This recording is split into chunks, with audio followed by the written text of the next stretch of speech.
Support the Amigos podcast on Patreon or PayPal and receive cool perks and rad swag. Visit our page at everythingamiga.com/support.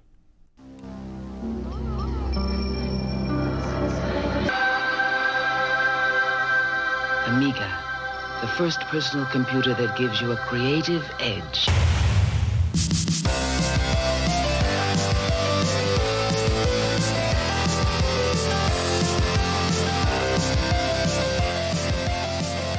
Hi, everybody. Welcome to Amigos. I'm John. And I'm Aaron.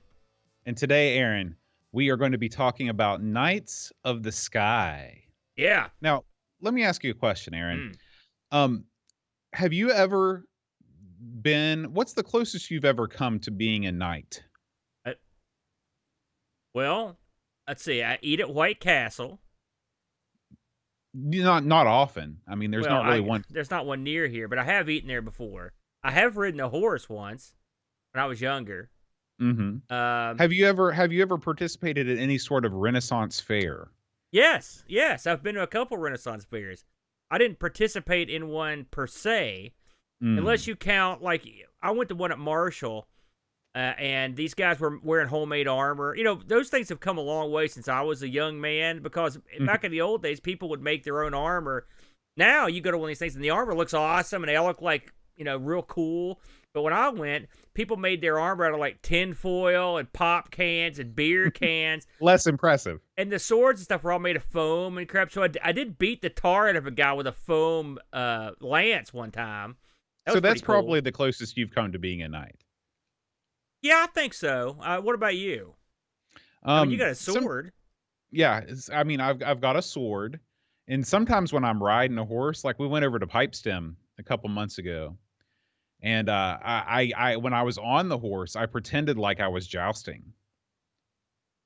They didn't like that. Did you have an accoutrement in your hands to pretend that I did? I held an imaginary lance. That was how you held it, just for the people watching at home. What you do, what I've always heard, is that you take the lance and you stick it up under your armpit like that. Yeah. And then you sort of lean your head down a little bit like this, and you really just lock it in. It's almost like you're cuddling with the lance at that point. Yeah, well, you got to love it a little. And then you just ride forward. Ride forward. Is that your riding style right there? You look like a gnarled up old wizard as you're coming down the pike there. And I only ride bareback. Really? It's true. Kind of creepy, boat. Poor horse. So, you know, the knights of yore are not the knights we're going to be talking about. Unfortunately, today we're going to be talking about Knights of the Sky. I know that you are not a huge fan of flying, but if you were going to fly a plane, Aaron, what kind of plane would you like to? Would you go for the World War I, open cockpit style? You know, ironically, I'm not a fan of like being in a plane, but I am a fan of the World War I flying aces, whatnot. A big Red Baron fan. One time I went to the our Air Force Museum up in Columbus, and they had parts of his plane on display, like actual recovered parts, which was awesome. You know, to be that close. That museum up there in Dayton is something else. Yeah. Lots of people don't know it's up there, but it's a world-class museum. It's free. It's awesome. Yeah. Holy smokes, it's a must-see. How could they not know? I guess unless you're not from around here. But I mean, it's the best Air Force type museum I've ever seen. And I've been to like Washington D.C. and seen all those. This was way better than those.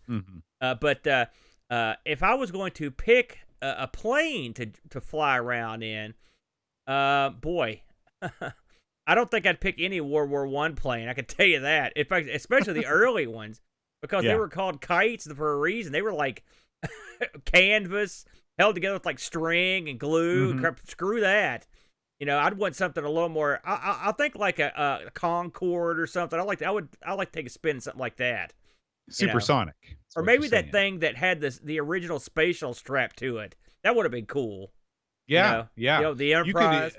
You could drive. You know, remember that there's those classic pictures of the space shuttle taxiing with the little plane and with the plane in front of it. Yeah, that's a good pick. Yeah. Man. What about you?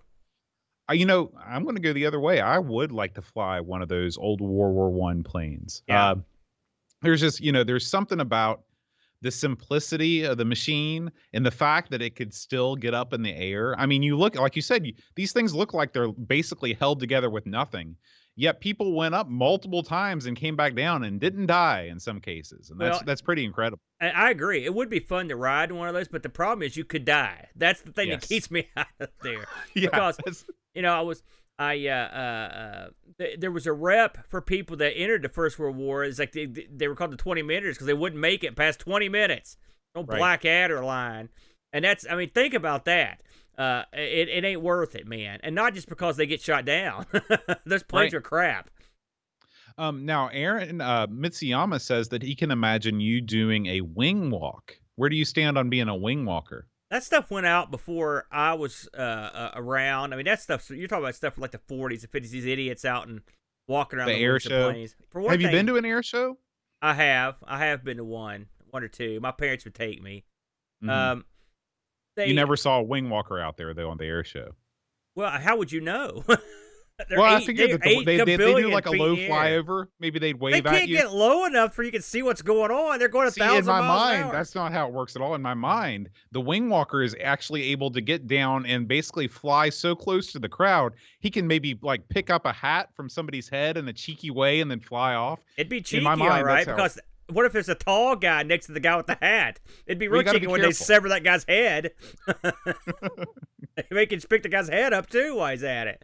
No, wing walkers are crap. You've seen those old footage, this old stock footage from like the 40s and 50s.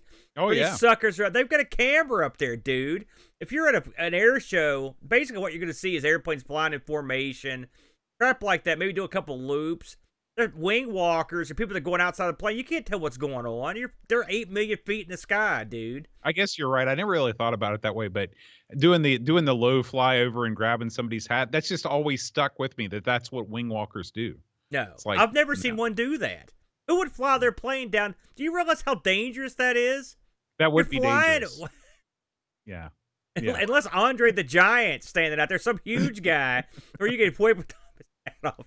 You'd be getting the plane down to, and you'd be flying your wing over spectators. You'd be, my God, what if a kid was on his dad's shoulders? He'd be a dead man. Yeah. Yeah. Probably a good idea that I don't organize these events. No, I think that that's no. And you want to have boat con? What's going to happen at that thing? All right, Aaron. Let's check out what's been going on over at everythingamiga.com. Holy smokes, Boat. Listen, I don't like to put you over, my friend. And so No, you I don't. won't. I wrote this. No, I'm just kidding. Boat here, I read this and I was stunned and amazed, Boat. So you're going to have to tell the whole story of this. I'm not even going to talk. You go. So the slow Norris, Amigos superstar, longtime fan of the show, sent a package with some goodies for you and some goodies for me. And one of the goodies that he sent to me was a box full of old Atari magazines. And what I like to do is when on Sunday afternoons when I'm watching some NFL, I'll flip through one of these magazines and see what catches my eye. And this issue of Atari Connection, which is a magazine I never heard of before, I was just reading through it, and boom, like a bolt out of the blue, Aaron, I saw an article where this guy from Charleston, West Virginia, our own Charleston, not that other useless Charleston in South Carolina, the real Charleston, won the Atari Star Award. In fact, he is, and it turns out that he was a chemical engineer. And so I was like, well, two things. One, wow, this guy is from where we're from. And two, this guy's a chemical engineer. He might have known my dad, who's also a chemical engineer that worked for Union Carbide. We had tons of them in town back in those days. Yeah, man. And so I did some digging and I found out that the Antic podcast had actually talked to this guy before. So and his name's Mark Reed. So I reached out to Kay Savitz on Twitter, who's one of the hosts of the Antic podcast. And I said, hey, can you, put me in touch with this guy? And so he did. And so I sent him some questions to answer. And Mark was very, very generous. He wrote me this long message back, answered all of my questions, gave me some more information about what he did over at Union Carbide. And basically what I did was I took all of this and I've compiled it into an article. So if you're interested in what being a computer user was like in West Bygod, Virginia, back in the I love early your map, 80s. by the way. Got 2 The points on it. it's the only points that matter. Yeah. You can check this out, and also, if you're interested in how this guy who's basically, a bedroom programmer. We hear about these bedroom programmers from England all the time, from the UK, but we had plenty of them here too. Most of the time they were older, just because your average computer user was older. But they wrote programs for this thing, in the Atari world, for the APX, for the Atari Program Exchange, which basically these people would send in their programs and hope that they'd be picked as a winner. Atari got to reap the benefits of having this massive hardware or software catalog that they could sell for essentially pure profit and give away, some pretty substantial prizes. So anyway, one year Mark submitted a skiing game called Downhill, and it won third prize. And then the next year he won the big dog, Aaron. He won the Atari Star Award. He won 25 grand. 25 grand, not a small amount of money in the early 80s. That's big money. That's big money for back then. And so he talks about what he did with the money. And then, like I said, I included a slideshow with a bunch of pictures on the bottom. These are great late 70s, early 80s pictures, too. Everybody's wearing brown suits. Everybody's super skinny. It's just, it reminds me of looking at all these. And of course, they flew this guy out to California to talk to meet the top brass and everything like that. So it was a great experience for him. Mark is retired now. He's moved out of the state, just like most people have. He left and is now living in other parts. But he looks back on his time in Charleston with fondness. And he was just a really, really super nice guy to talk to. And he's still a gamer too. He says he loves Breath of the Wild on the Switch. So pretty cool. I love that. I missed the best part. Yeah. I missed the best part. So I asked him if he still, if he still used his Atari, and he said, "Well, I used the Atari for a couple more years, and then I moved on to the Amiga 1000." Yeah. So his next computer was an Amiga 1000. So I love that. there's the Amiga connection. That. First of all, we do want to thank Anik. They're the top shelf Atari people over there. But I gotta give you credit for playing detective and find this was awesome. I love this. Great stuff. I love the pictures. I've got a crap load of those APX discs and tape. I want to flip through there and see if I've actually got this guy's game on there. That would be awesome. Because I probably do. I've got a whole bunch of those that came in that big batch of stuff. Well, it's funny because and I should have pulled it out for the episode, but last year in 2019, Amigos Secret Santa, I got a bunch of Atari 8-bit stuff from Chakotay. He sent me a bunch of stuff, and one of those things was that APX catalog that has Getaway on the cover. So I actually have that issue of the APX catalog. That's awesome. Pretty awesome. Wow, that's great. Yeah. Maybe get him to autograph it for you sometime. Oh, that would be great. Drive down there. Where'd you say? Was that Huntsville? I can't remember where he's moved to now. But he's originally from Tennessee, and like I said, he lived in Charleston all the way up until like 5 or 6 years ago. So he's just recently moved away. So that's awesome. Good stuff, Bo. Well done, sir. Nice work. Thank you.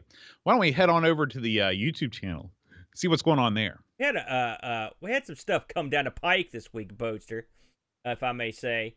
Of course, if you missed it last week, it was a happening, Bo. The best of 2020. I had so much fun on that show. We've talked about it a lot, and I loved that. It was so much fun. I loved it when everybody got and jumped in. I loved seeing everybody. It was great. It was fun to laugh at our idiocy. Great stuff. With all that said, we're looking forward to a fun new year. And what a better way to start the year than with me and the Brent playing the Tatung Einstein computer. I never heard of this computer, Bo, but clearly some people had, because actually it did a lot better than I thought.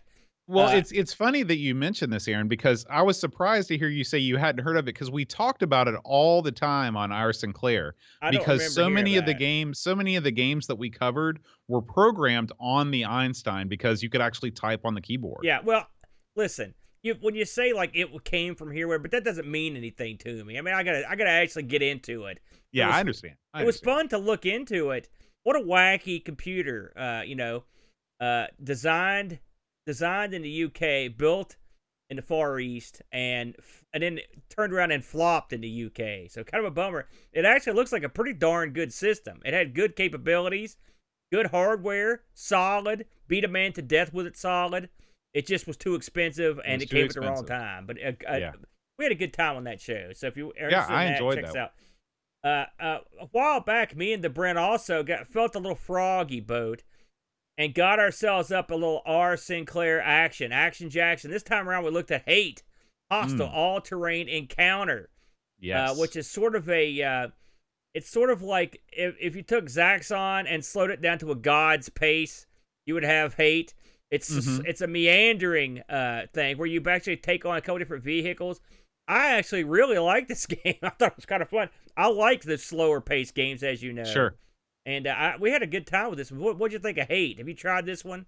I haven't tried it, but man, it does look very impressive. I also, especially with a game like this, I think that the Achilles heel of games like Zaxxon are that they move too quickly for me, and negotiating the vertical space and combined with the speed just makes it too hard. So if they could slow it down a little bit like they did here for Hate, plus the fact that you're piloting multiple types of craft, I'm gonna have to check this one out.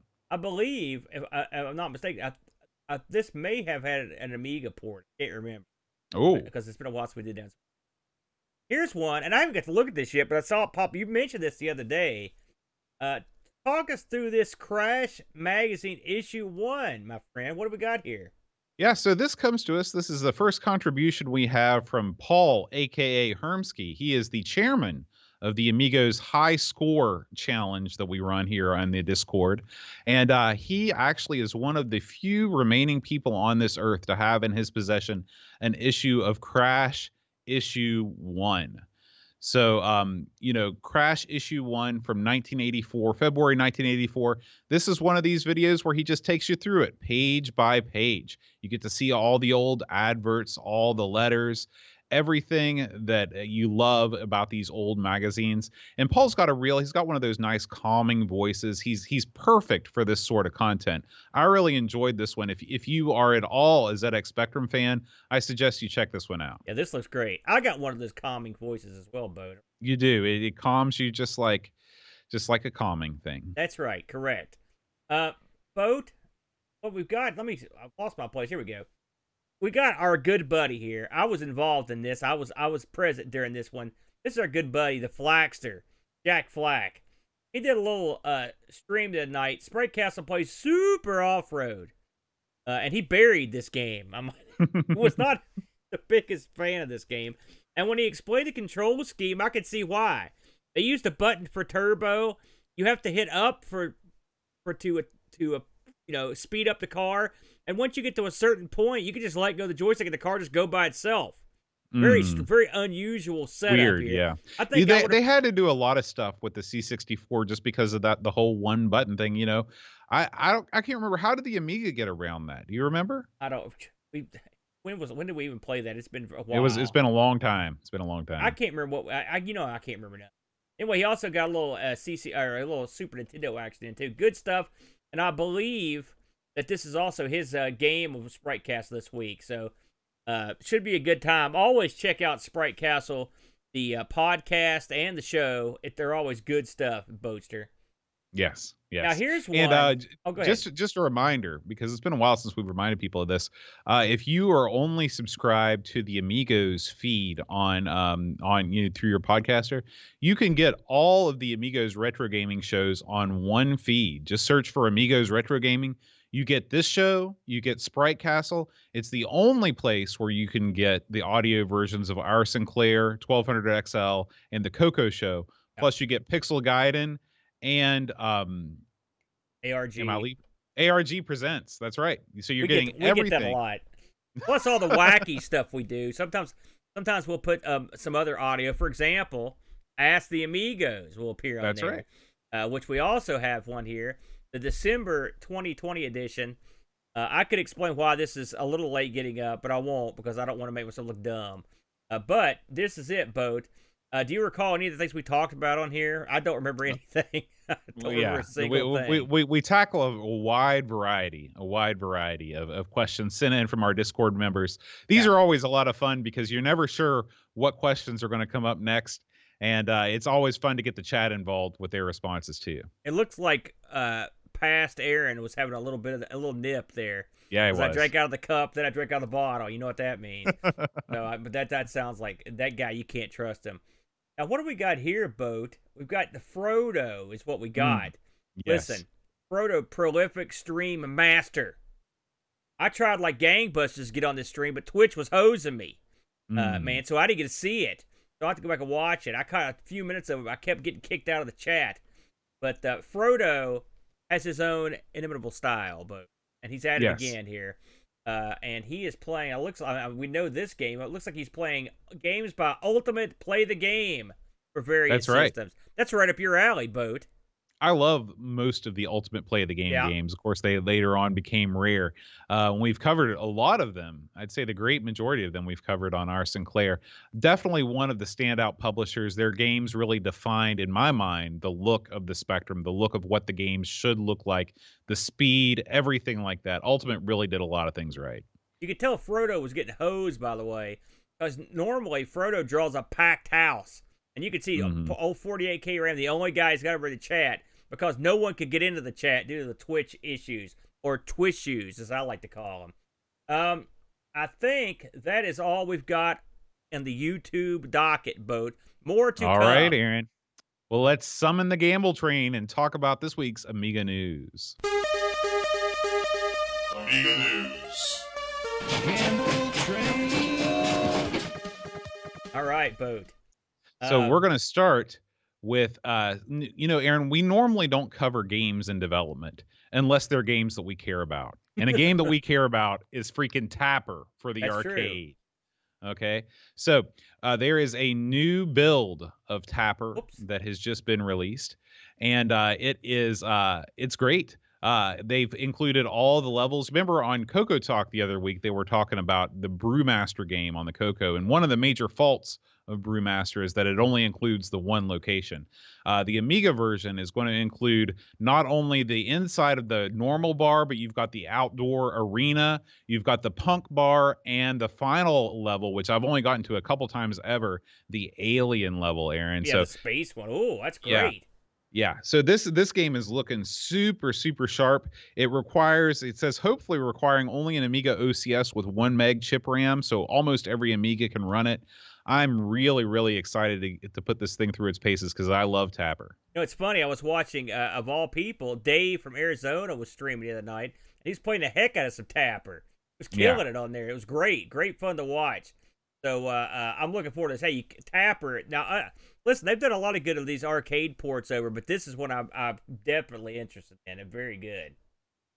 Now, speaking of Amigas without 1 chip RAM, let's talk a little bit about a new piece of hardware that has just been released for the Amiga 1000, Aaron. This is the Amiga 1000 Parciero.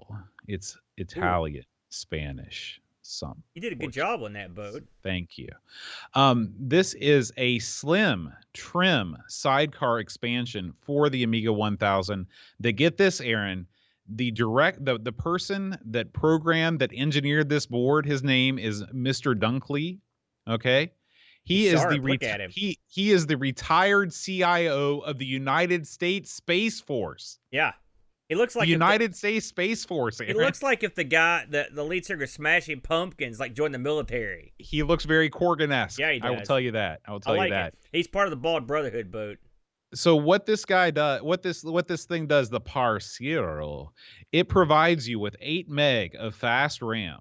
Okay. It gives you the real-time clock that everybody yearns for. Gotta have that, yeah. Yeah. And it also gives you an SD card reader with a 2 gig micro SD. Comes pre-formatted with a FAT32 file system and is readable on any PC as a result. So this makes it super, super easy to set up a hard drive image and go to town. Yeah. This thing is, I just can't get over how thin this thing is when you compare it to, some of the sidecar expansions that we've had run-ins with over the years. This thing is almost nothing. Look at the cool guy names he's got on here. He's got all kinds of Star Wars crap. I saw the Chipmunks.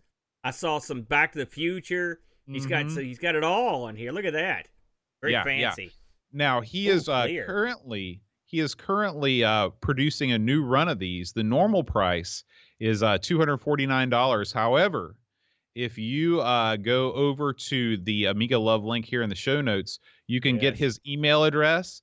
Tell him Amiga Love sent you, and you'll get a 20% discount on this thing, bringing the price down to $195, Aaron. So if you are an Amiga 1000 hardware fanatic and you want an easy way to expand your Amiga while not, doing any sort of internal modifications, this looks like the best thing going. This sort of blows the ACA 500 out of the water. Just because of its size, the fact that it was specifically made for the Amiga 1000. There's a new kid on the block. The Paracero is his name. What do you think about this thing, Boaster? Does this tickle your spend a lot of cash bone? This is one of these things that I'd love to have. I think it would be cool, but I really don't. I was talking to Mr. Love on the Twitter. Oh yeah. And this thing is not going to work miracles in terms of performance on the Amiga 1000. I asked him about WHD compatibility, and he said that WHD load requires OS 2.0, and this device is really aimed at people for using 1.3. Yeah.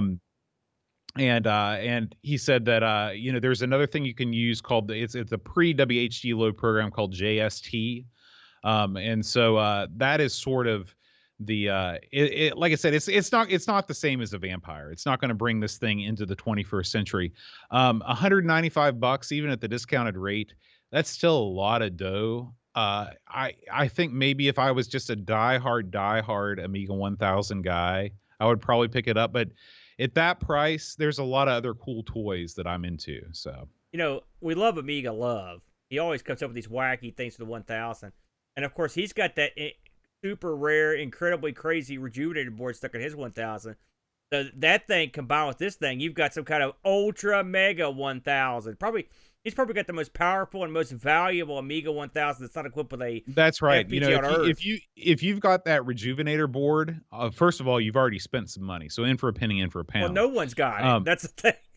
No, I mean, there are people like Amiga Love has got a rejuvenator board. Right, but I mean, I'm saying he's one of the few people on Earth that still has one. There were very few of those made. And so, of course, like adding this thing onto it, basically giving him the ultimate setup, it's a no-brainer. So, I'm looking forward to getting my GoTech back from David in Arizona. Apparently, Aaron, I know this is going to shock you. I fried that GoTech that was in the 600. I just burned it up. How the hell? I want an explanation, please. Well, when it stopped working, I was like, well, maybe I just need to plug random wires in and hope for the best. And so I just sort of I took some of the power leads and plugged them in the LED slot. And before you knew it, nothing was working anymore. I don't know what happened. And so, you David, will recall, you called me a hack. A hack, you called me. Old hack Dowdy. And now look, you've done it again, Bo. How much classic hardware have you blown up in the past 5 years? It's really not worth counting. So what David has done is he's actually got a new GoTech in there. He's actually physically glued the LED into the right pin, so there's no possible way I can screw it up. And he's also glued the pin outs for the motherboard, so I can't mess that up either. There's no possible way you could screw it up, eh? So that sounds like a challenge. Yeah, we'll see how it goes, but all appreciation to David Z in Arizona for hooking me up. I am looking forward to putting this thing in the Amiga 1000 and making the Amiga 1000 live again. Yeah, for now. Thank God that thing's got an internal power supply. That's all I'm saying. All right, I think that what are we talking about? That was the first news story. I'm out of my mind. Okay. The next thing, Aaron, is that we haven't talked about this crew in a while, but they are back with a new podcast, the Amiga Ireland guys. Oh, Aaron, just released a new podcast today called Floppy Fodder, and they're talking about Amiga Ireland. That's what you turned yours into. That's right. They're discussing the Amiga Ireland online event. Of course, this year, Amiga Ireland, the event that I was lucky enough to attend the past 2 years, is going to be a strictly online affair this year. Talking about the OS 4.1 FE update. If you're into that, they break it down. Plus a lot of smaller stories too. So these guys, this is another show I like to kick on because these guys are laid back dudes. They've all got the RMC type voice. And it's a real casual podcast. It's a good listen. Check them out. Look at that picture. Just a leaf floating in a lazy pond. But Very nice. It's like my life. It's like my life. Is that what All right, that Aaron. is? We're going to move on now to a very important, a very merry unbirthday to the Amiga 500. Today, the Amiga 500 was released, Aaron, on this day in 1987. That's right. January 8th, 1987, the Amiga was released, I'm guessing, in the UK. Yeah. In the US, nobody cared. And so this is obviously one of the banner days in UK computer history. The Amiga 500 changed so many lives. It brought so many people into the world of computing for the first time. You can't really undersell the importance of this machine for Commodore, for Amiga fans all over the world. And I saw this pop up on Twitter, and I thought it was worth a mention. Very good. Very good. Happy birthday. It's a glorious device. Well, yes. Except for all its many, many flaws. The AV is the biggest flaw. I hate that. I hate it. Yeah, the AV is the dirt worst. Now we're going to go back, Aaron. We're going back to Amiga Love for a second because he shared something else with us that's very cool. There is a new image that's been discovered of Pinball Dreams, Aaron, and not just any Pinball Dreams, the NTSC version of Pinball Dreams.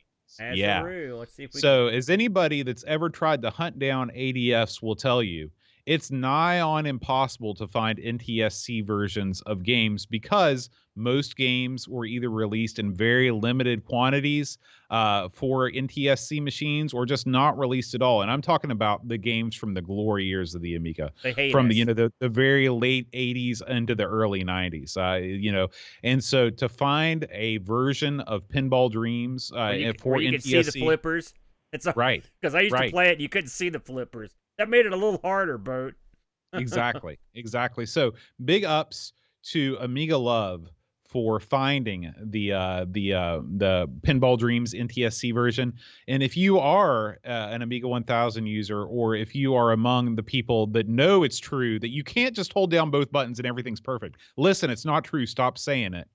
Then you can find NTSC versions of his games in ADF format all over his games library over at AmigaLove.com. We love Amiga Love. We love that guy. I know you love his little NTSC collection too.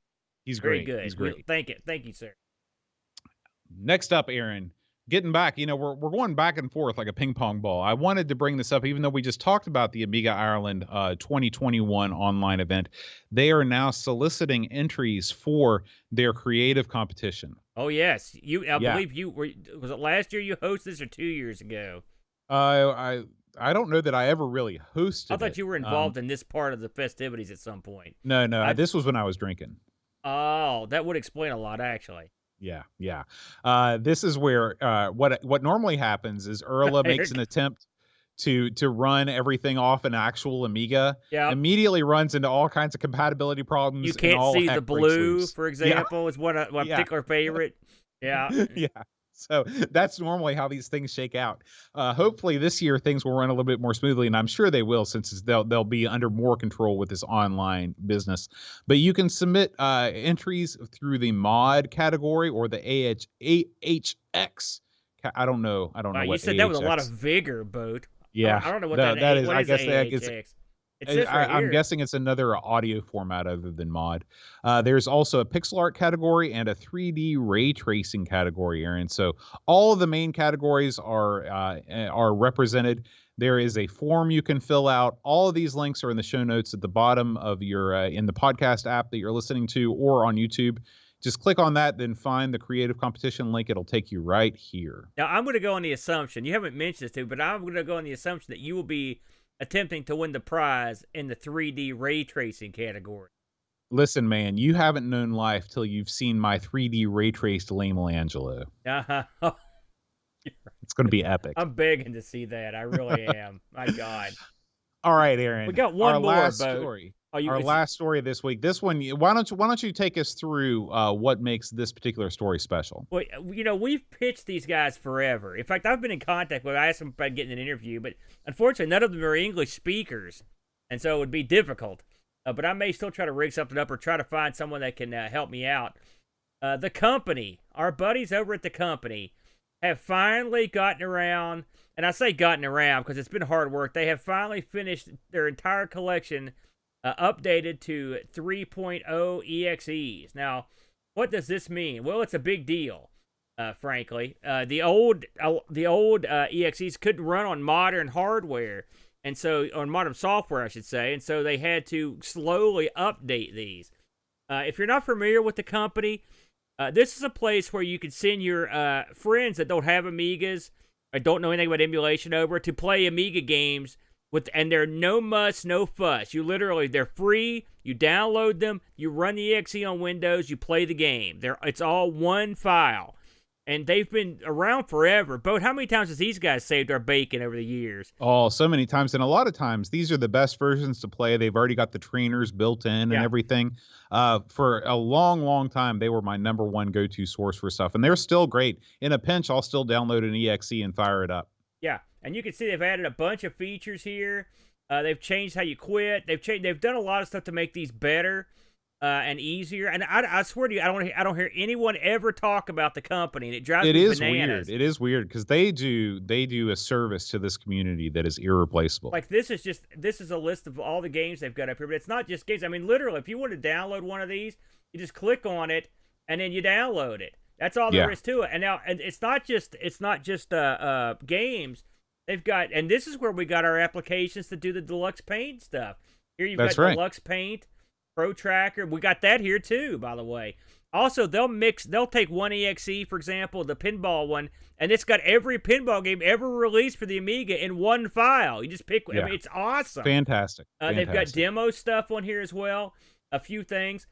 These guys are awesome. Really good guys too. I've occasionally will talk to them over the years. Again, they don't speak English, but their stuff is great. And now that they've completed updating all their files, I wanted to give them a shout out and tell them that the Amigos and all their buddies appreciate your hard work, boys. Thank you very much. Absolutely. Absolutely. All right, Aaron, that's going to wrap up this week's Amiga News Report. Thanks, as always, to everybody who gives us heads up on stories, either on Discord or reaching out through various means throughout the work. We really appreciate it.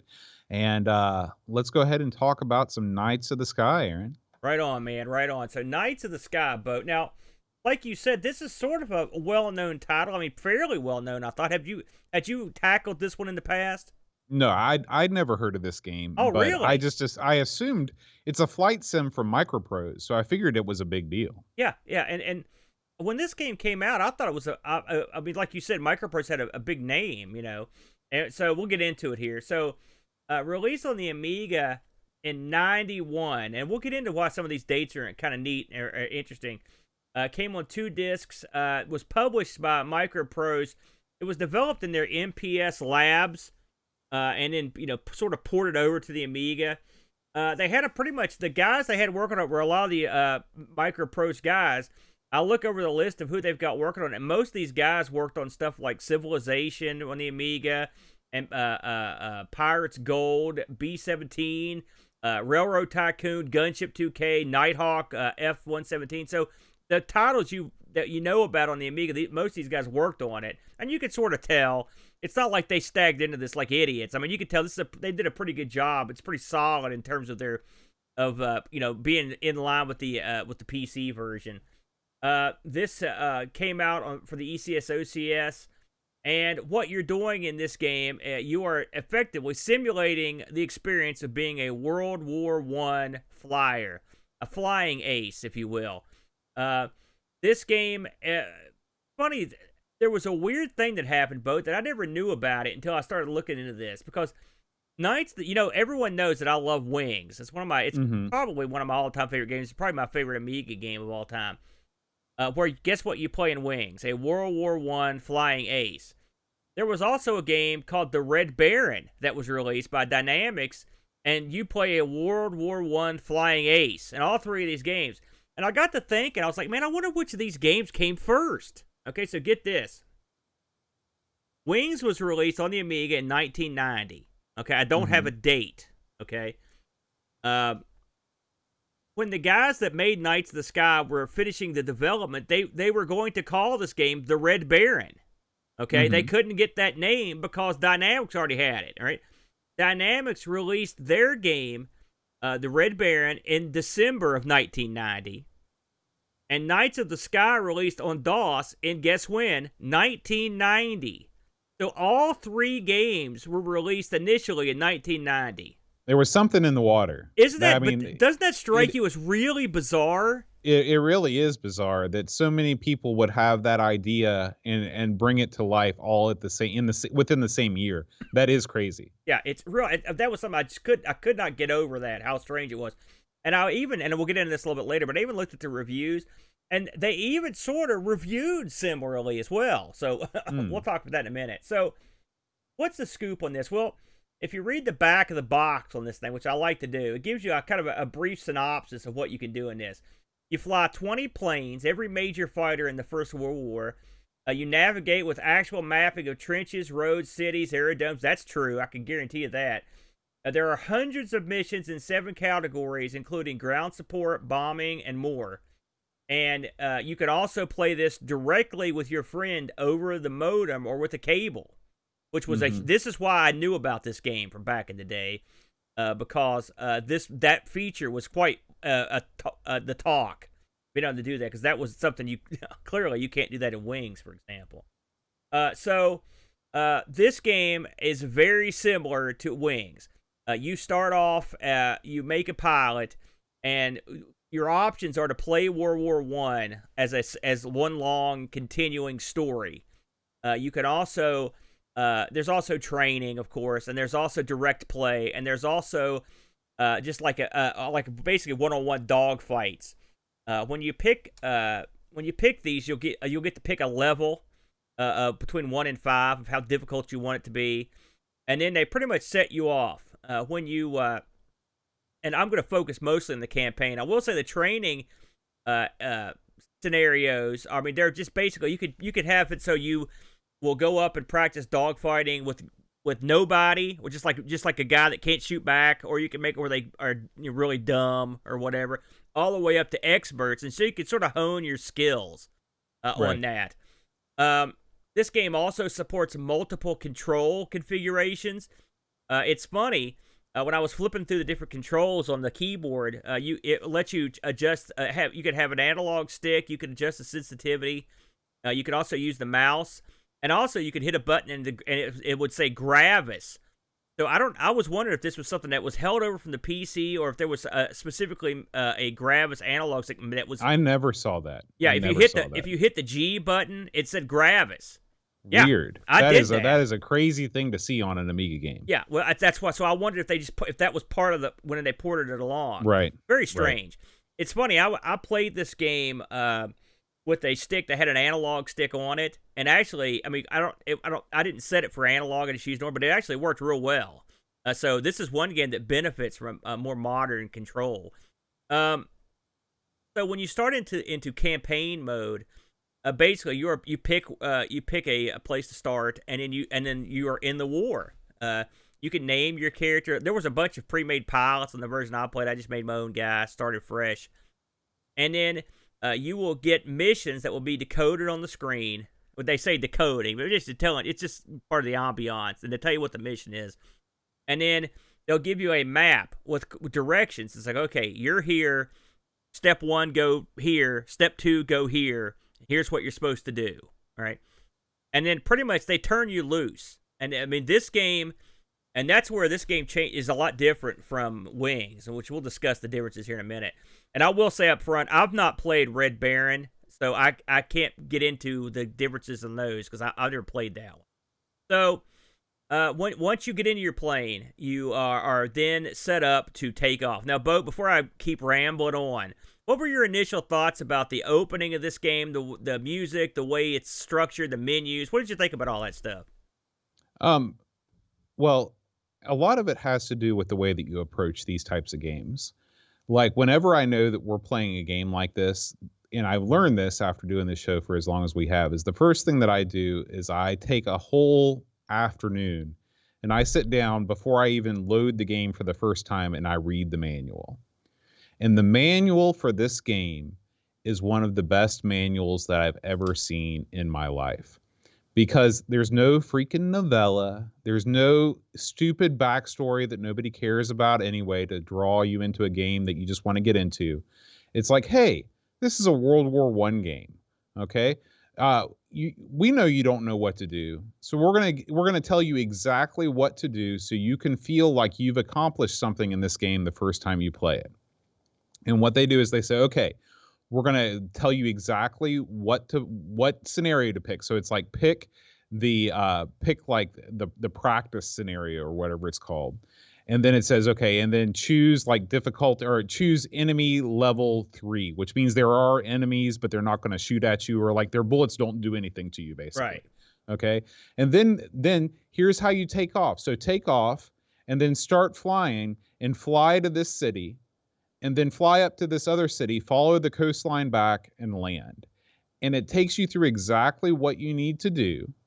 And then you do it and you feel great because you've done something that a lot of times you can't do in a flight simulator, which is actually accomplish something that you want to set out to do. And I'll tell you, the biggest thing that I love about this game is they've included an automatic land feature. Yeah. That makes all the difference in the world, because everybody knows the hardest thing about flight sims is landing. And there's nothing wrong with when somebody's new to a game to give them a little help, just like in Elite, and let you land on purpose so you can master all the other aspects of the game. You can have fun in dogfights. You can have fun shooting down balloons, doing whatever you want to do. And then you can go back and you can land and just not have to worry about messing everything up just because you haven't mastered that one aspect of the game. Did you ever try landing manually? Heck no. Let me tell you something. No. It really, I will say that I agree with you, everything you said, but I landing on your own is not tough, frankly, unless you're really screwed. And then, and also, I will say, I never had the auto lander screw me, but it is scary the way this thing lands your plane. I would watch it and I'd be like, oh my God. It's sort of jerk. Well, I mean, of course, there are lots of weird things that happen. It takes a lot of weird angles, but then when you actually get down on the ground, you just sort of slam on the brakes and that's the end. It is very strange, yeah. But in another thing that I also enjoy is that, when you've played one of these combat missions and your nerves are kind of rattled, and you approach the landing area to just hit the L button and let the computer take over, and you watch it doing its maneuvers, and it's not going to mess up. It gives you some time to relax, some time to recharge. And, I'll tell you, well, we'll talk about, anyway, those were my initial thoughts on the game. I everything you said, I agree. I looked at this manual long ago, but it's been a while. I looked at the Cliff Notes version to get up to speed. But I mean, really, it's here. We're going to talk about the actual game itself here. I guess I should tell you about the controls too, because you did mention the controls. Yeah, so go ahead. Another great thing about this game is that you can hot swap between controls at any time. On the fly. Any time. You're out flying around, you hit the M, you're switched right over to mouse. You can switch over to mouse control. Hit the J, back to joystick. Yeah. The sensitivity control, it's perfect. Like you can really, there's 4 levels of sensitivity. I usually put it on the most sensitive, and I'd either fly with the joystick or I'd fly with the mouse. I did both. I could never get the keyboard to work right though, so I didn't do much with the keyboard. I never used it. I used sensitivity 2. That's did the you? one I Okay. used, yeah. But I used the PS4 stick. I used the analog stick on that, and then I also used the mouse. I had I had good success. I felt like I was in control of the plane. Yeah. So yeah, that was the last thing I wanted to say. No, I agree with all that. So, of course, the one thing that can hose you on that automatic controlling is when you're fumbling around with the keyboard trying to do something and you hit the wrong button and then your controller stops working. Yeah. That's the bad true. side of that. Mm-hmm. So, when you start the game, like I said, you'll get that mission when you're in campaign mode. And it's time to take off. And everything Boat says is true, except that when you're in a campaign mode, the bullets hurt. People, and so even on level 1, the bullets hurt. This game, there is no time compression, none of that crap. Well, yes, there is. There is time compression in this game. If you hit Alt A, you can double the time. Really? Because here's my question on that. I couldn't go more than a few seconds without getting attacked. And so I can't imagine how you could ever use time compression. Well, it depends on the mission that you choose, because in every mission, you're starting with different, you're starting in a different location and you're starting further away or closer to enemy lines. That is interesting. So, but I have to say, that wasn't listed on my cheat sheet, and that would have made some of a difference, being able to double the time. because one of my problems with this game is the fact that it takes. I mean, it's realistic, and so when you're going from Dunkirk to wherever, you don't just get there in 10 seconds. You get there in minutes. It takes you a good while to get there. Right. And so, of course, the downside is that whenever you are in double time mode, the enemy plane also approaches you at double time, and you literally have no chance to react. That was that was what I was going to ask you. When you're in that mode, does it stop when you're attacked, or does it just keep on? No. So you've got to you've got to keep an eye on everything, and as soon as you see anything start to happen, you got to trigger that out. That would make me not use it, and which I'll get into. I didn't use it for that reason, but it is there.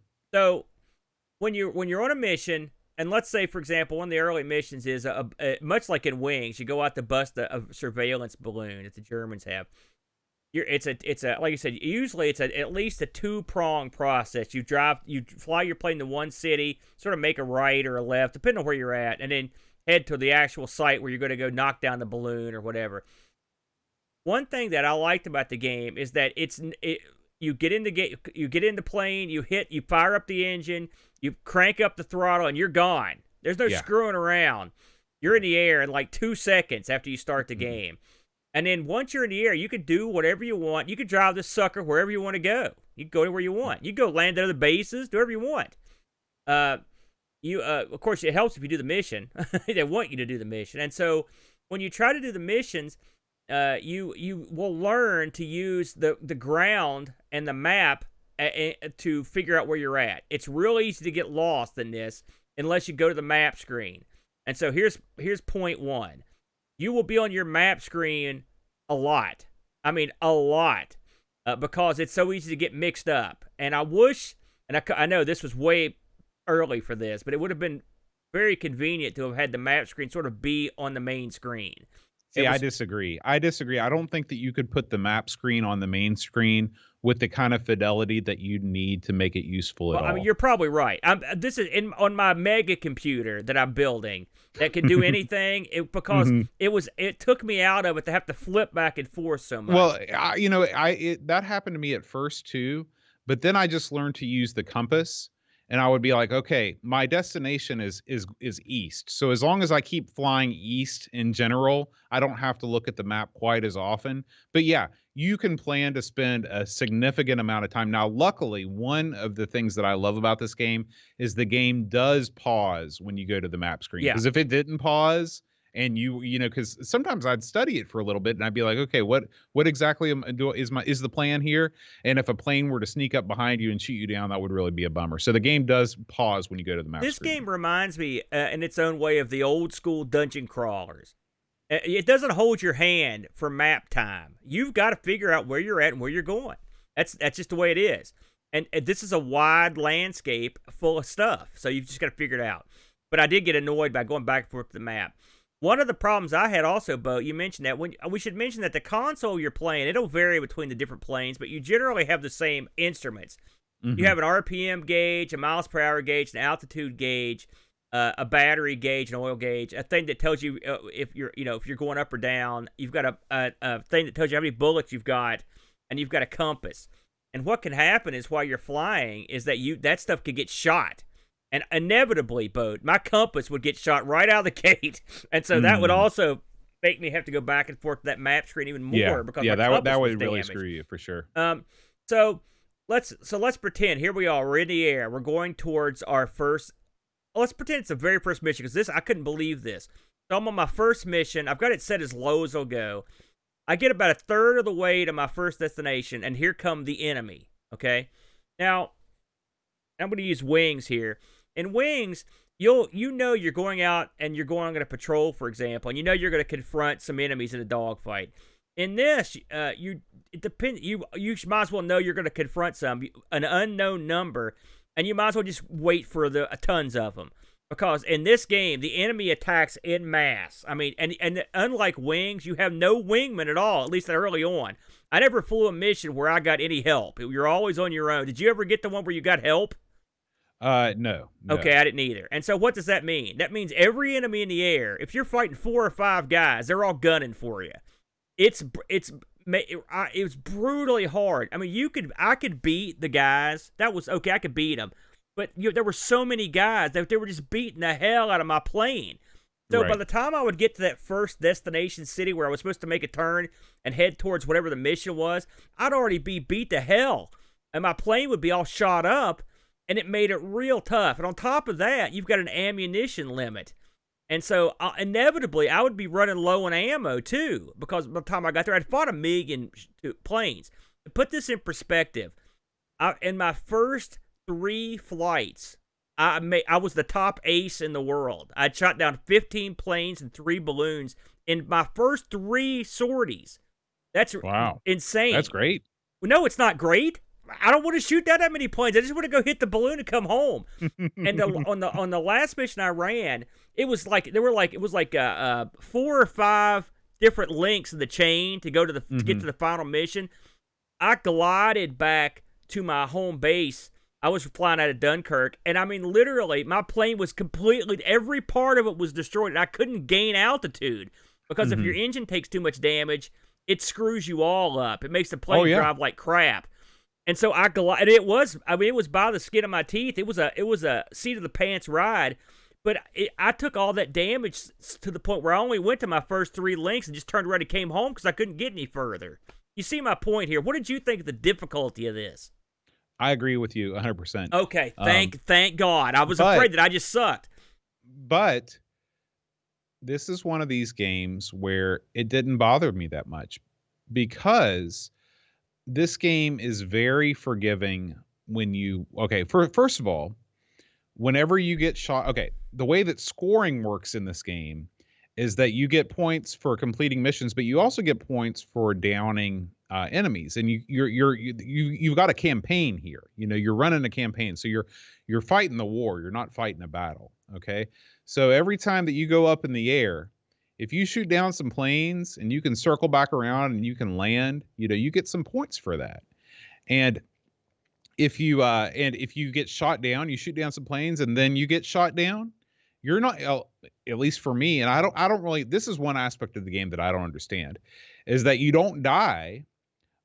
You get sent back. Like people, the Germans, they know, they recognize you as being this awesome pilot. And this is literally text from the screen. You have a champagne toast with the Germans and they send you home to come again. It's like you're one of them, so they're not gonna capture you.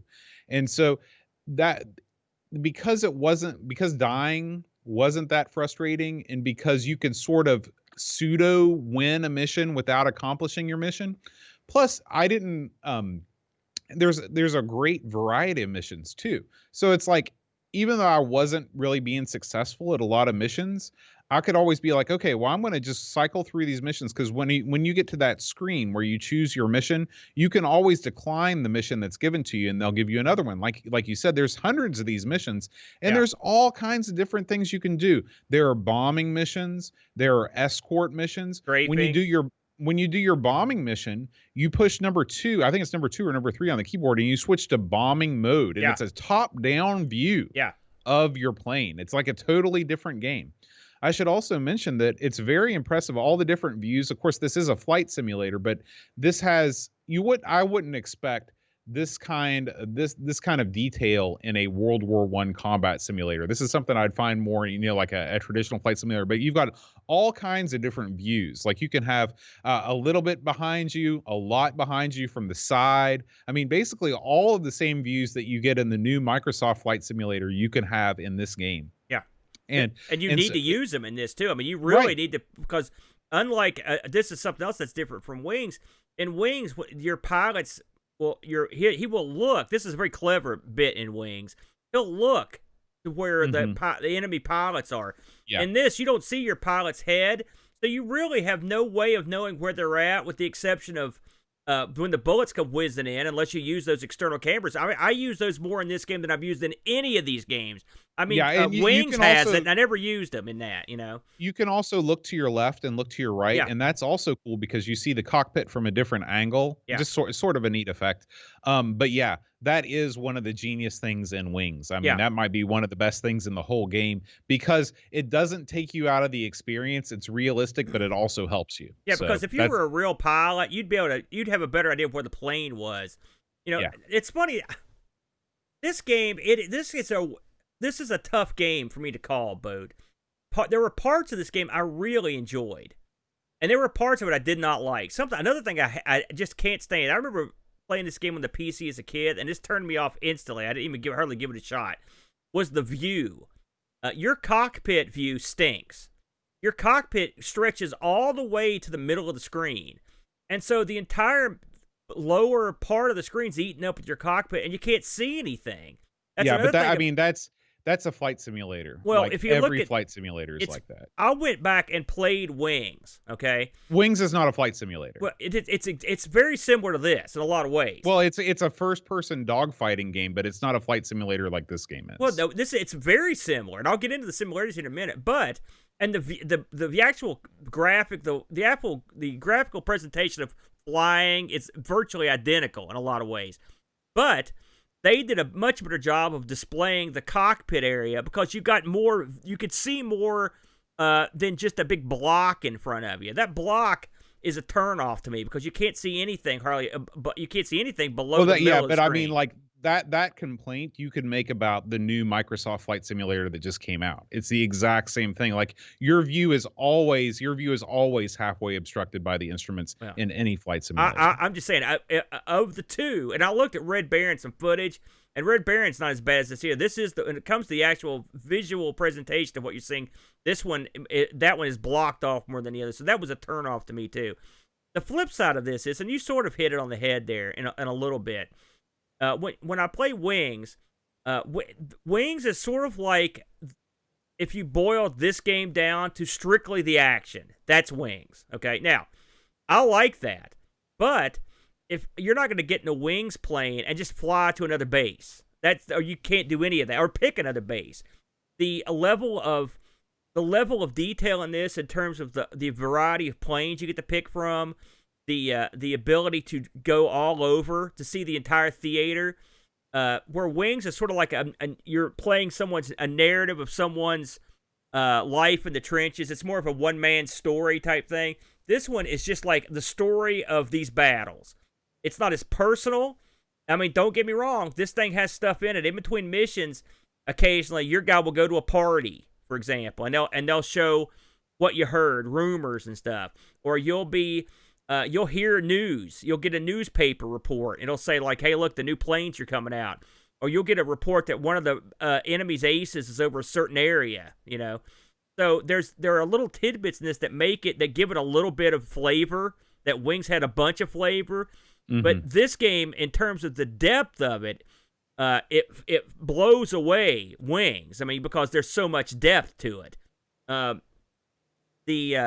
The fact that missions are multi-tiered. I mean, these missions are like they're real advanced missions, like you said, and it gives the game a lot more playability. As you get further into the game and get more kills, you're more successful. Different options will open up. One of the options will be you can actually call out a enemy ace, and you can meet him in the sky to settle your differences, like men of old. I tried this once I became an ace and then got crushed, and one of the options on the main menu is where you can just basically fight an ace. Don't think you just fly up and go after that ace. You've got to fight all of his geeks before you get to him. It's just like any other mission. There's a million guys coming at you. And so that sort of took away from it for me on that when it comes to that. So we've established sort of what this game is, but did you have fun playing it? Yeah, I did. I had fun playing this game, and that's why I can forgive all of the things that I don't like about it.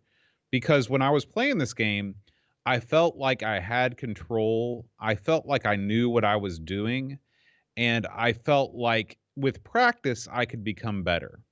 And those are the those are the only three things that I ask of any video game that we play on this show. And this game ticked all three boxes. So even though the technical aspects of the game, I would have really liked to have seen a more exact damage counter. You know, I know that part of the realism of this game is that, you know, these planes, they could get shot up they could get bullets full of holes, and it only takes like one well-placed bullet in the right place to bring a plane down. Yeah. That's fine in real life, but if you're out playing this, and you know, I would have rather seen more like, I guess, stunt car racer, you know, how you took damage, but it kind of, you could see how far along the gauge you were before it was bad, you know, bad times. Yeah. I would have liked to seen more of that in this game, but overall, this game gets a win for me. I really think it's a good game. You know, Wings, this game and Wings handle damage almost exactly the same. And also, much like Wings, your machine gun can jam. You're trying to unjam it. I mean, like I said, this game and Wings, you could have taken the engine from Wings and strapped the back end onto this, and you would have had this game. I mean, they flow. Yeah. They flow about the same. The speed and stuff is about the same. The level of ground stuff, and this is a little bit more advanced. That was something I had a problem with, is when you're flying, it's real easy to get stuff on the ground confused with stuff in the air. But that would have happened in real battle. It did happen. You know, that sort of thing. So I'm not going to fault the game for that. I like the variety of missions. I don't like the graphical presentation as much, but I still think it's not something that's a deal breaker. On this. The one thing that bothered me about this, and you know, I'm not gonna lie to you, I jumped into this like a maniac and played the crap out of it, and my skills from Wings translated over nicely. So I was chopping suckers. Like I said, I made the ace list quick, but making the ace list that quick means there's just too many enemies. There were two, and they mentioned in the mission briefings that if you stay on this path for the least amount of resistance. And I tried to stay on those things pinpoint because I was just inundated with enemies nonstop. I fought so many guys, and that I didn't like. That's the one thing that bothered me about this game the most. I liked everything else. I liked the variety of missions. It's neat. In one of the missions, you strafe a line of trucks, and you've got to get down in there, and you're almost. You got to fly low. It reminds me of what you were talking about with the wing walkers. We grab a guy's hat. I mean, you could probably do that. You're down there real low. And Wings has strafing missions and bomb missions, but they're literally totally different types of mini games. Whereas this, it's all in the same engine, and so I like that aspect of it too.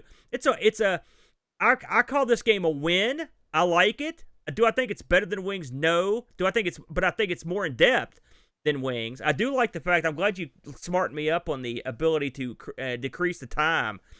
Because that might give it a little bit of fun. Because one of the things I don't like is it just takes forever to get anywhere. But I mean, you're not going to be bored while you're getting there. Just for fun, I had a look at this on the PC as well. I think, don't hold me to this, but I think the Amiga version was based on the PC version. But I don't have any way of knowing that, and I couldn't find any actual information out about it. But they're pretty similar. I will say that here's the funny thing about this boat. I couldn't figure this out. The graphics in the PC version, like the non-playing graphics, they were crap, okay? The Amiga graphics were way better, but the actual in-game graphics were pretty close. The PC would ran better, but of course that's going to determine what PC you've got. What kind of PC you have, exactly. And I believe this thing was made to run on like a 386, which would have been expensive. Well, they actually released two versions. There was a 286 version that you recommended you have 640K. And then they actually they published another version, I think the next year or maybe in 92, that was optimized for 386s and 486s. So it's hard to know which version you're actually seeing right now. Yeah, they brought this along pretty nicely though. I mean, like I said, the Amiga version stands up. Well, here's the thing that I thought was funny. With the graphics being as kind of crummy as they were, when you're not in the missions, the in-mission graphics look fine. But the music I found a lot better in the DOS version. Go figure. I didn't like the opening theme in the Amiga version. One thing that I liked, or that I didn't like about this game, is that you got a ragtime tune when it starts up, Yeah. But when you go back into the menus after you complete a mission or whenever you're selecting a mission, there's no music there in the game. Basically, it has one music track in the whole game. Yeah. And I like to I don't mind not having music in the air because that adds it's realistic, whatever. But when you go back into the menus, it would be nice to have a couple music tracks playing. Yeah, there. and I will say that's another spot that Wings has way better music than this. I will say the intro to this was kind of cute with the black and white silent film. Yeah, very cute. The PC didn't get that either, which is I thought was strange. But I think either way, you're probably going to be okay on this. I mean, the Amiga version, especially if you've got a 1200 or up, you probably could really play this well. But I don't think there's any problem playing this on just an average average Amiga. I don't think you're going to have any trouble with it. Did we get any action on the Discord boat for reviews on this? Let's see. Let me check real quick. I don't think that we did this week. Yeah, we did not get any Discord reviews this week. Maybe next week. I'm not surprised, and I'll tell you why. Me and Bo were talking about this before the show. I wish I had recorded me playing this because that would have been the longest playthrough on YouTube. There's nothing. There's a 46-minute playthrough, but he didn't get very far. I mean, there's nothing. So I don't know if this game just didn't get a lot of love. I don't know what it is, but I may have to go in there and actually knock something out, Boat, for posterity, because this game deserves a little more depth than it gets. I mean, I think it's a quality title, and you'd think with Microprose being behind it, it'd be a lot more, a lot more action. I did look this up. I should mention this was released on the Atari ST as well. Also, of course, the DOS. This had a Linux port, the Mac, the PC-98, and then eventually they released this for Windows. That maybe that's the version you were talking about with the upgrade. I don't know. The people in Lemon give this a good score, 8.31, quality score. Amiga, I actually gave it an 83. Amiga Computing gave it a 92. Amiga Force, I feel like we should be on that team, 93. Amiga Format gave it an 88, which is pretty good. Of course, Amiga Joker gave it a 69. And Amiga Power gave this bad boy an 87%, so pretty good. Scored pretty high, yeah. These are all high 80s, low 90s. I found this, believe it or not, but I found this in America. I almost pulled the trigger on this. I'll be honest with you. There's a copy available right now as we record this, boxed in pretty good shape, with all the contents shipped, $15. And I found this in Europe all day for $20 or less. So this is a cheap game. Again, a Microprose game, and you would think just sort of weird all the way around. Yeah. This does have a pretty elaborate copy protection scheme at the beginning. It's been ripped out, but it was a thing where you looked up all the insignias of all these different, squadrons. Squadrons, yeah. They were pretty cool. I'll look through. Yeah, I like those. Kind of neat. But there you have it, Boat. I think this is a fun game. And if you're like me and you're a big fan of Wings, if you're like flight simulators that don't require you to hit 1,000 buttons and look at 1 million dials, and you just want to go out there and explore and fight, this is the game for you, man. Yeah. All right, Aaron. Well, we're going to talk a little bit about some community updates here on the Discord channel. We have a new Amigos high score challenge by none other than Paul, aka Hermsky himself. But we should talk about the results of last month's high score challenge, which was Galactic, the Christmas edition. We want to congratulate Z9K9 for walking away with the win on that. A big 1,668,000 points. Congratulations to Z9K9 for taking that trophy. And this month, our high score challenge is one of my absolute favorite games on the platform. We are going to be playing Parasol Stars, Aaron, the third game in the Bubble Bobble saga. So looking forward to Parasol Stars. If you want to participate, just head on over to the High Score Challenge over on the Discord server, and you can put in a score, take a screenshot of it, and put your name up on the leaderboard.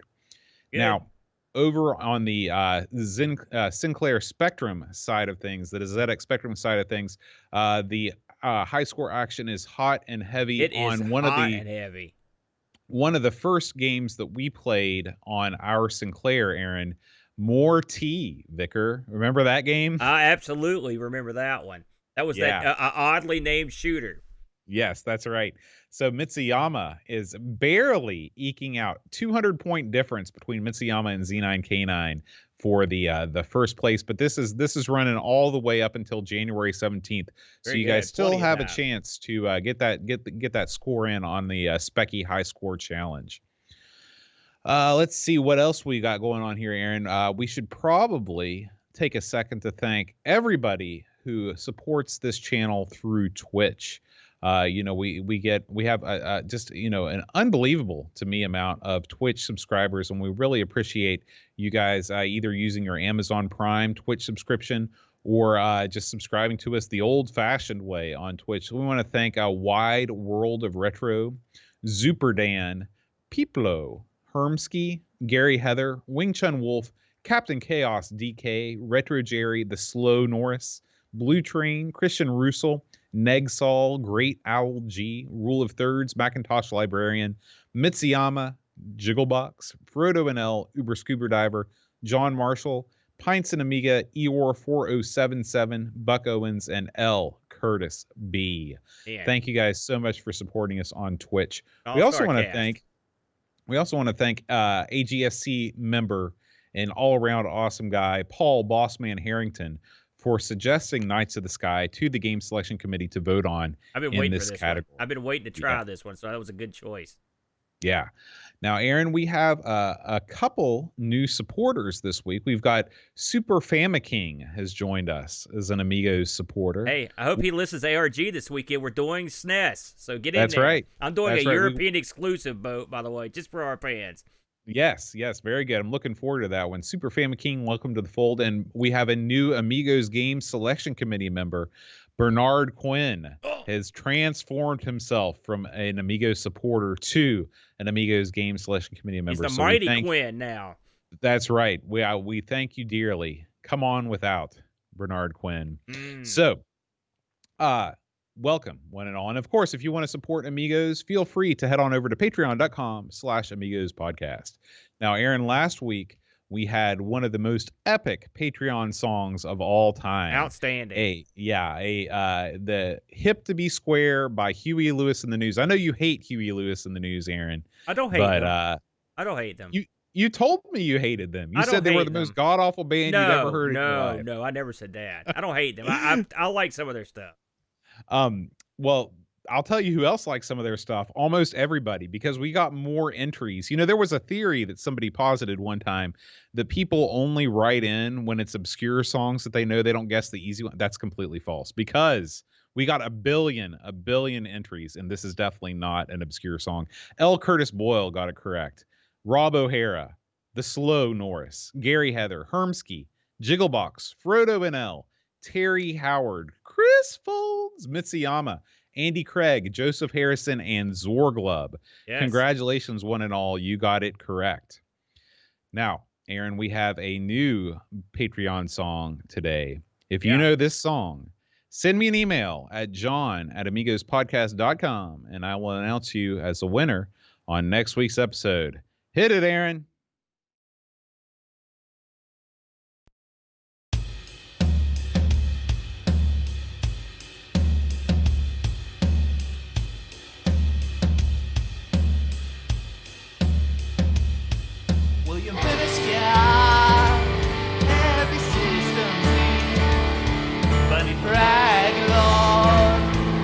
Byron, Olaf Hope, Hermsky, Jonah, a.k.a. Simulant, Ethan Little, Alien Breeder, Dave Velociraptor, Cowboy Boy, Lane Denson, Luke Hudson, John performed the bass, Roshi Brodo, Soul Incisor, Tech Base Jurgen, Mr. Cola, Daniel Williams, Bernard Lucas, Jerry Dennington, Zorglub, Commodore Kid, Reflection, Simon,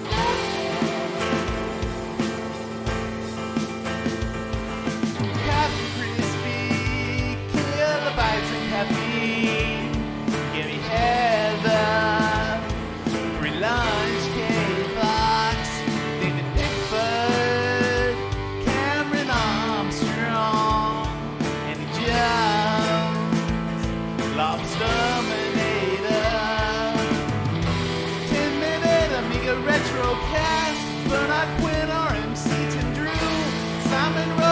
Joseph Harrison, Paoletta, Robo, Harrow, Matthew Larimore, Andy Craig, Sean Zobach, Ben Rosenberg, and Mark Stroh-Belson.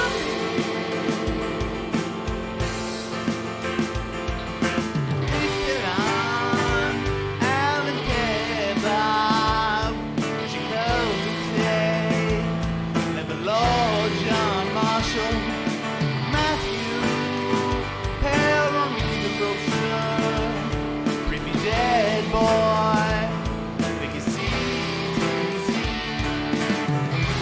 the Slow Norris, Stefan Sorgard Mortensen, Edmund Helen, Lind of 7-5, Christopher Hansen, Ravi Abbott, Chris Folds, Lord George, Rule, Graham Becky, Adam Battersby, O'Brien's Retro and Vintage, Gary Hufflepuff, Harry Thompson, Duncan Styles, Take from the Crypt, Josh Mann, Adam Bradley, Jonas Brown, THG, Eric Nelson, Tommy Hooperstadt, Daniel Livingston, Will Barry, Darren Cole, Jason Wong,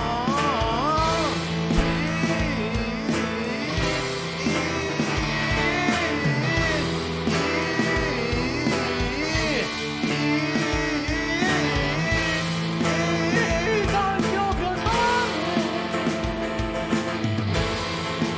He's gonna kill Bjorn Bauman.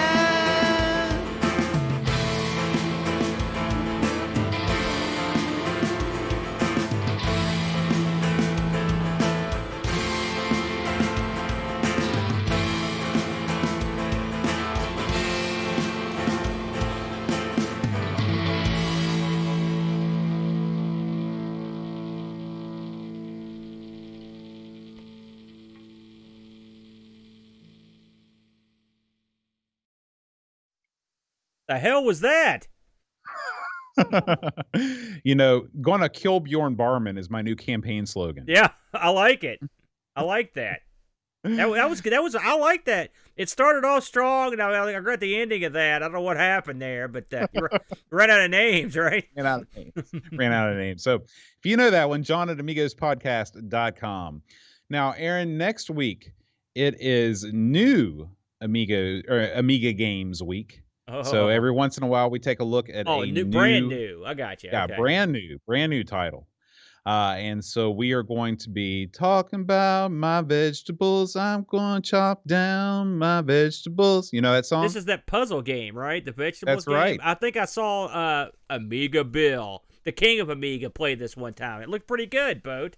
And it's not just vegetables, it's Vegetables Deluxe. This is the new version that has just been released with lots of cool upgrades and improvements. So it'll be interesting to check this out. Yeah, because I hate puzzle games, so I'm looking forward to killing this. I mean, loving it. All right. So that's going to do it for this week. Thanks as always for listening. We will see you next time. Until then. Oh, wait. Ha. We're not leaving yet. What was that?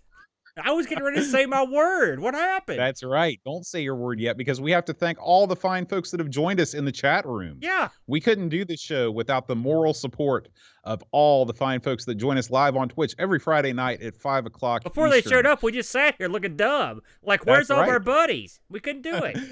So we want to thank, of course, our two moderators, which are they're the best guys in the world, Duncan Styles and Pixels at Dawn Gaming. Thank you guys so much for everything that you do, especially all your behind-the-scenes work. And in the chat room this evening, we have Amiga Cami. Amiga Live is here. Atten Barkbit. Bike Me's here. Brock 101. Buck Owens joins us. Christian Russell. Cobrian, Commander Root, Cowbird Boy. Cyberjohn 36, Dancing Wolf, Edvin, live from the Man Cave, Helland, Frodo NL, Hermsky, I am Paul H. Bossman joins us, a rare appearance from Bossman. John Marshall, L. Curtis B, Lemon Juices 12, Litwarski, Mitso Yama, M. Kelly, Olaf Hope, Only Amiga, Picard 2010, R. Typer, Rubber Slayer, Squeaky 35, Super Tech Boy, Tom Toms, Tagosa, VNK, Vigoro Pros, Z9K9, and Zorglub 45. Beautiful. Thank you guys so much for joining us this evening for a fun time. We appreciate it, fellas. And I should mention, I think I will be doing a little live stream action later if you're feeling froggy around 9:30 p.m. EST, Boat. Oh, awesome. I will be there. All right, guys. We will see you next week for some vegetables action. Until then, adios.